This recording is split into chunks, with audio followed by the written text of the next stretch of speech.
Here, get out! Sorry. Couldn't wait till morning. It's, très bad news, I'm afraid. Yes. Richard died, Peter, I know. What could be worse than that? I don't know. Richard not updating his will? No, you're not dreaming. The last update was 6 months ago. If you think about it, that's a lifetime. Your lifetime. He must have made some provision. Checked. Apparently there's no mention of Heather or Lane, Heather and Williams, or Heather and anything. Well, then it was just an oversight. He never signed a prenup. Okay. Then I guess I'll contest the will. Do, and I'll contest your marriage. I do, after all, have in my possession a tape documenting an affair you had with the deceased man's son, which would expose your marriage as a fraud.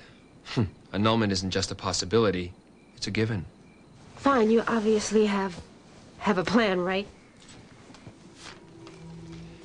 A cashier's check for $1 million. Made out to Heather Williams. All you have to do is leave town quickly, silently, without a trace. She cometh from nothing, she returneth to nothing.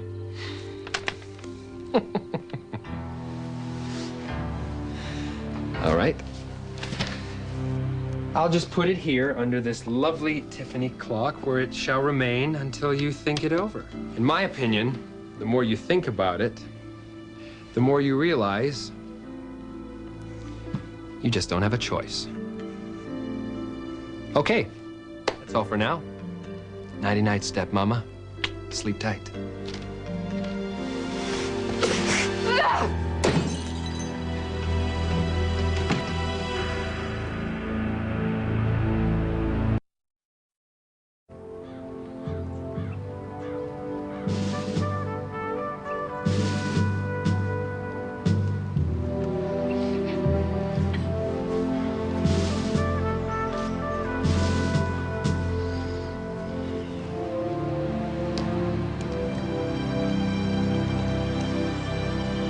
If a man's character is defined by his offspring,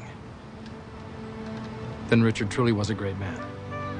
All you've accomplished, your fierce loyalty, each and every one of you should be very proud. In business, he had no rivals. He was my brother, and in many ways, my best friend. He'll be greatly missed.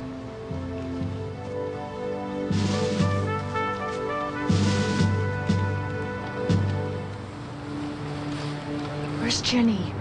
I don't know. I went by to pick her up and she was gone.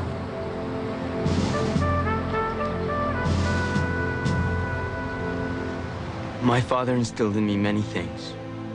A love of my country, a respect for her people and her institutions, but most importantly, he taught me about honor. He did this not through lecturing, but through example. He lived honorably.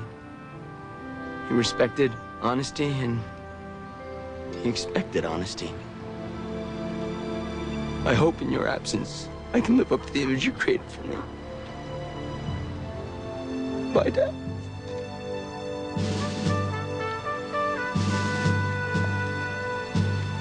And if there are no other words, may I?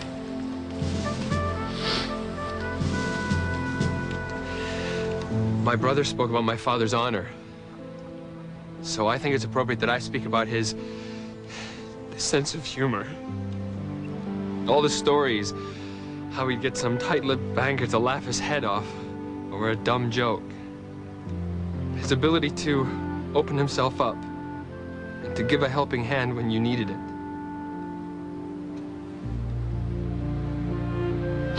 I should have appreciated him more.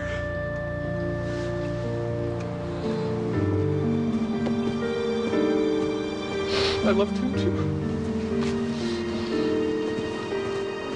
Wait!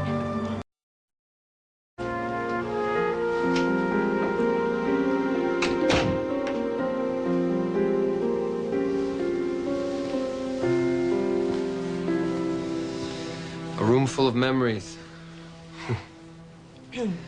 9 years old, I sat in that chair, denying I'd set the cook's apron on fire until Dad produced the charred remains from his desk drawer. Always the same chair he had us sit in when we were in trouble. Always the same chair. Samantha, sit. We have to talk. I loved him. He loved you too.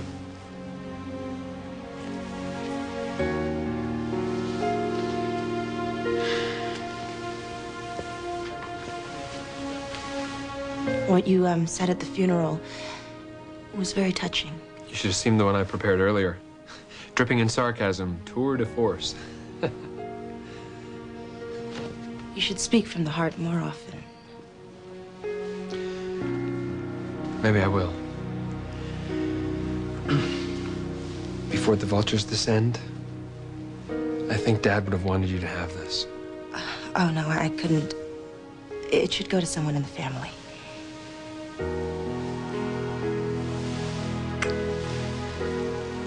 Exactly my point.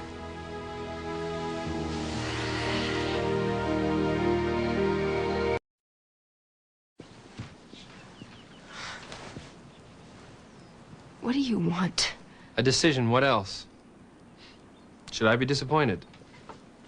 Be whatever you want to be, Peter. Yeah, I'll take the $1 million.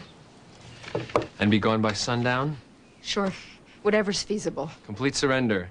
But not without a last-ditch effort, I bet. I'm guessing you made a run at Chandler. You know, trade one meal ticket for the other. I know it's what I would have done.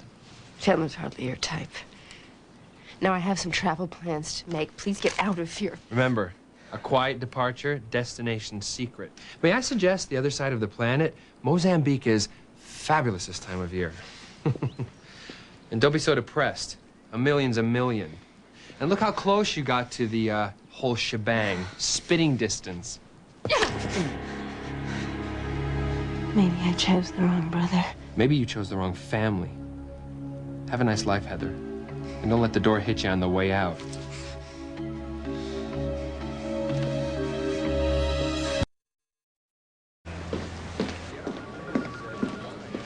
Tom, talk to me. We okay? Status quo? No other documents have been discovered to refute the will. By the way, are we expecting the widow, the former Miss Lane, to be here? These things can get ugly, you know. I very much doubt we'll be seeing that Mrs. Williams today, or probably any other day for that matter. Copies? I'll distribute.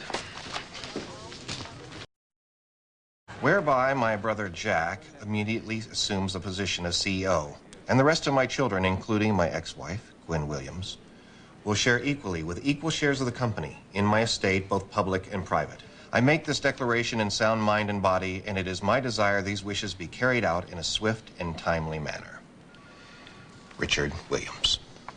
The pie's been divided equally. We're all partners with Jack as CEO.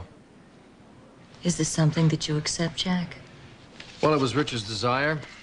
Therefore, my duty and everyone else in this room's duty to uphold his wishes. I don't get why Heather wasn't mentioned. Father obviously didn't trust her, therefore he didn't include her. Or didn't have the time. So what do you want to do, Chandler? Contest the will? Only Heather can do that. I assume by her absence, she's chosen not to. I'm not interrupting, am I? You're a little late, actually. I think just on time. People, this is Alex Littman, an attorney of Richard's. He has in his possession a new will, which I believe by its date supersedes the old one. It's dated just after Richard and Heather's wedding. It's appropriately copied and notarized. I believe Richard contacted me because he was afraid there might be objections or attempts to alter his desired course. I have just learned that Alex is an old friend of Richard's from the Navy. Gwen, I believe that you two are acquainted? Yes, we are. Hello, Alex. Gwen? The documents are essentially identical. Jack assumes the CEO position and moves into Richard's house. The rest of the estate is divided equally. However, it has been added in addendum that his new wife, Heather Williams, receives an equal share, along with a right to stay in the house as long as she chooses to do so. I always knew that Richard loved me. Now I'm just certain of how much. I hope that this is okay with everyone.